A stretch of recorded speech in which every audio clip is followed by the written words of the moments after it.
Parmi les éléments clés aussi de la présentation, c'est de bien introduire. L'introduction est très importante. Elle permet de donner plus d'énergie pour impliquer l'audience à votre histoire et les pousser à s'intéresser. Alors, la règle générale, c'est que les premières 30-90 secondes ont l'impact le plus important sur l'audience. C'est-à-dire, c'est là, à ce moment-là, ils vont construire une image sur vous.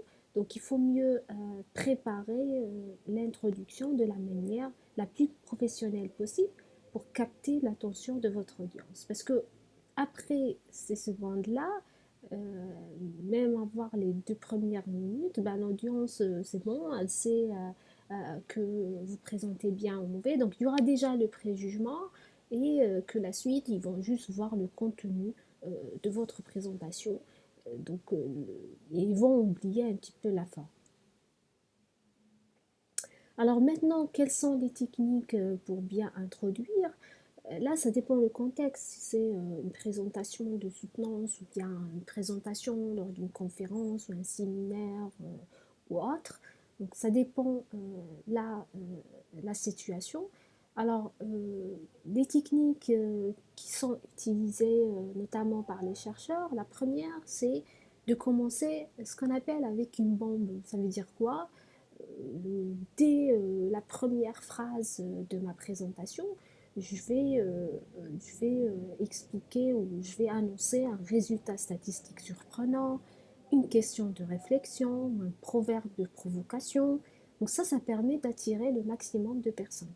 Alors attention, il ne faut pas dire n'importe quoi, il faut que ça soit en lien avec le sujet de votre présentation. Par exemple, si vous faites un travail sur lequel vous parlez des maladies, une certaine maladie, vous pouvez dire, par exemple, vous commencez directement votre phrase avec l'Alzheimer euh, touche actuellement 2 personnes sur 3 dans le monde.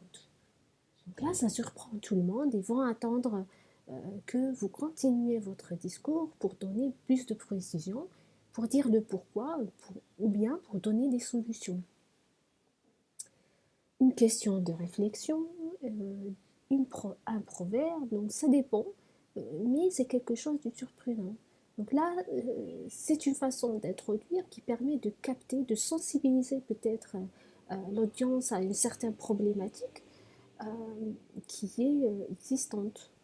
La deuxième technique utilisée, qui est plus ou moins de passer par le chemin le plus simple, c'est tout simplement expliquer vos motivations et pourquoi ils ont besoin de savoir des choses sur votre sujet. C'est-à-dire motiver les gens à comprendre pourquoi votre présentation est intéressante, etc.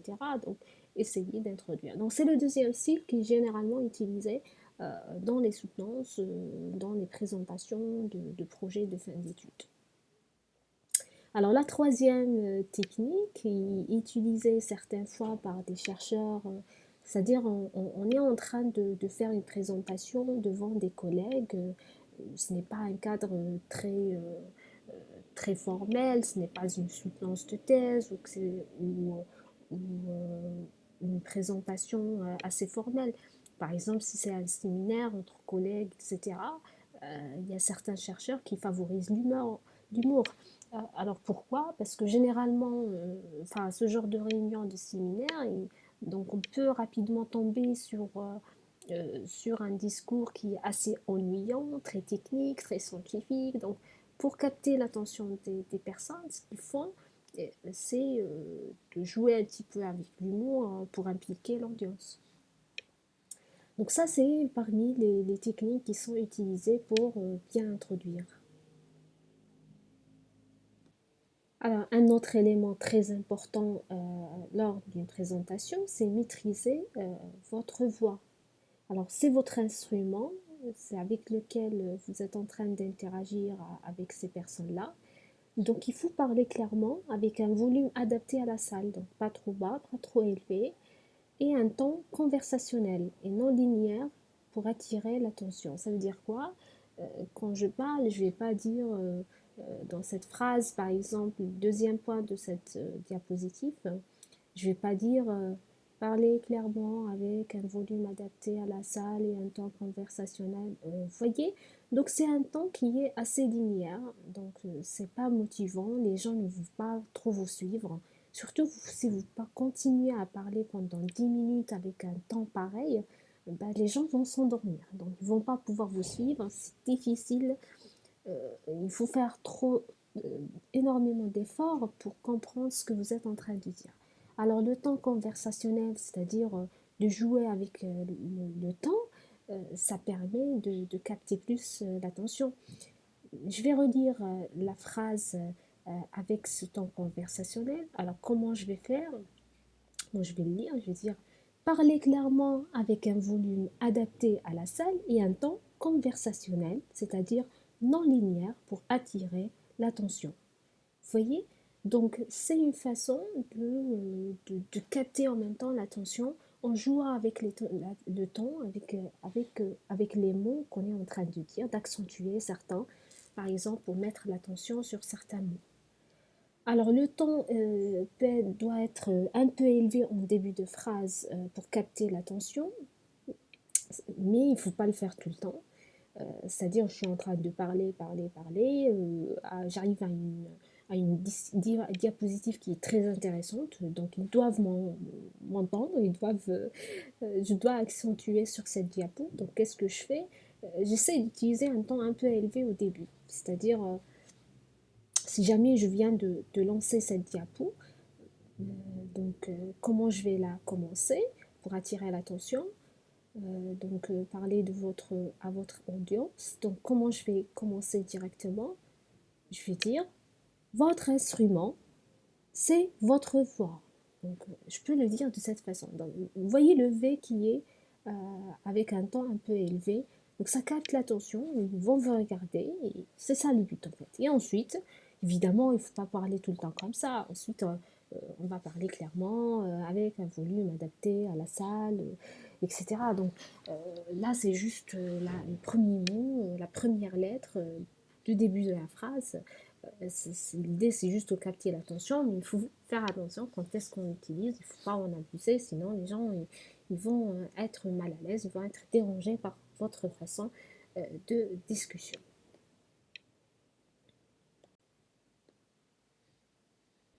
Alors, il n'y a pas que la parole que vous devez utiliser pour gérer votre discours, mais aussi le silence. Donc, euh, dans cette diapo, j'ai écrit utiliser la puissance du silence. Alors, comment on va utiliser cette puissance? C'est pour capter l'attention. Donc, on peut capter l'attention avec des petits silences dans les phrases. Euh, bah, quand je parle pendant 5 minutes et ensuite je dis euh, attirer l'attention avec des petits silences. Là, les gens, ils vont nous regarder. Ils vont regarder celui qui est en train de présenter pour dire qu'est-ce qui se passe, pourquoi il s'est arrêté. Donc c'est une façon pour capter l'attention, d'une façon très sympa. C'est-à-dire juste avec un petit silence, on peut rapidement capter l'attention des autres. Alors les silences, des fois, c'est important aussi pour prendre des pauses parce que imaginez une présentation qui dure une demi-heure, une heure, même pour votre audience, ils ont besoin de respirer. Le cerveau, voilà, il est limité. On peut vous suivre 10 minutes maximum et après, on va pas tout le temps garder cette concentration. C'est pas tout le monde qui a la possibilité de garder une concentration pendant une longue durée. Donc il y a des moments où on va perdre notre audience. Donc c'est pour ça, il faut gérer votre discours de telle façon que vous prenez des pauses entre les sections. Par exemple, quand on passe du contexte vers la problématique ou du contexte vers la proposition, là on a le droit, on fait une diapositive uniquement avec le titre, d'accord, de la prochaine section et on respire, on prend une petite pause, on boit de l'eau. Donc on essaye de trouver des astuces pour justement euh, créer un petit silence qui permet aussi euh, à votre audience de se reposer et pas uniquement à vous.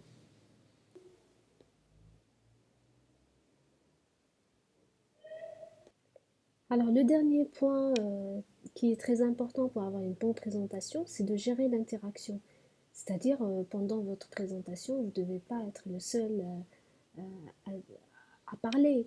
Bah, il faut interagir avec les personnes pour rendre la présentation intéressante, qu'il y a une discussion qui va être après. Donc, inclure des moments d'interactivité pour engager les gens.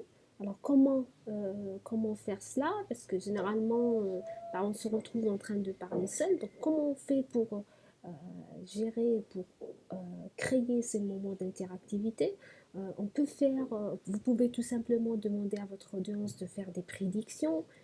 Ben ça, même s'ils ne sont pas experts dans le domaine, ils peuvent jouer sur des prédictions quelconques, comme ça, leurs sentiments pour vous dire des solutions, ce qu'ils pensent, des déductions, discuter des cas d'études. Euh, donc là, c'est des moments. Généralement, c'est juste la première fois, c'est compliqué, c'est-à-dire de le faire parler la première fois, c'est difficile, mais une fois ils commencent à parler, après vous allez voir, pour chaque question que vous allez donner, ils vont interagir, etc. Donc il faut juste bien choisir la première question ou la première prédiction qui marche très très bien pour pouvoir les faire parler volontiers. C'est-à-dire ils vont trouver le plaisir de s'impliquer plus dans cette conversation, dans cette présentation. Donc voilà, on arrive à la fin. Donc un bon présentateur, c'est qui? En fait, c'est tout le monde. N'importe qui peut donner un bon discours, une bonne présentation. On peut l'imaginer comme un acteur sur le théâtre. C'est quelqu'un qui sait jouer avec sa voix, avec son corps, c'est-à-dire il arrive à maîtriser ce discours tout en gérant son stress, etc.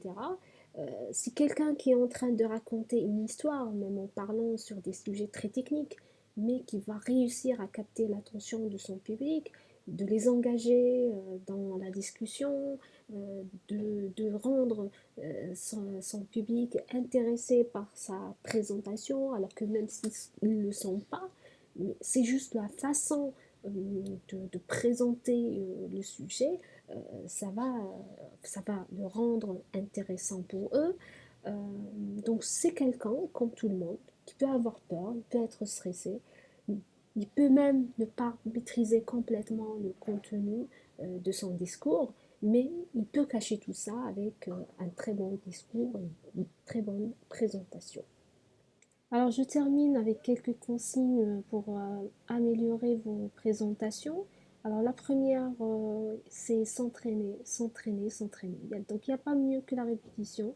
Vous essayez de refaire la présentation plusieurs fois, donc ne pas aller directement face à votre jury de soutenance ou une présentation devant un public que vous ne l'avez pas fait avant. Donc essayez de vous entraîner.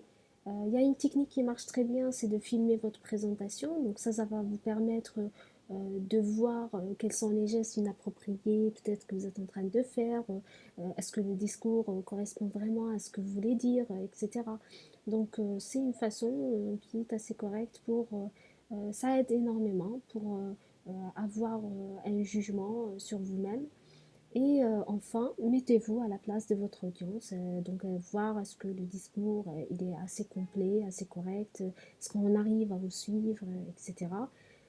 Donc voilà, j'arrive à la fin de ce cours, de cette vidéo. Donc j'espère que ça va vous aider pour préparer vos soutenances et vos présentations, que ce soit des exposés, des projets, et même pour après, dans euh, votre travail ou dans le cadre de présentation professionnelle.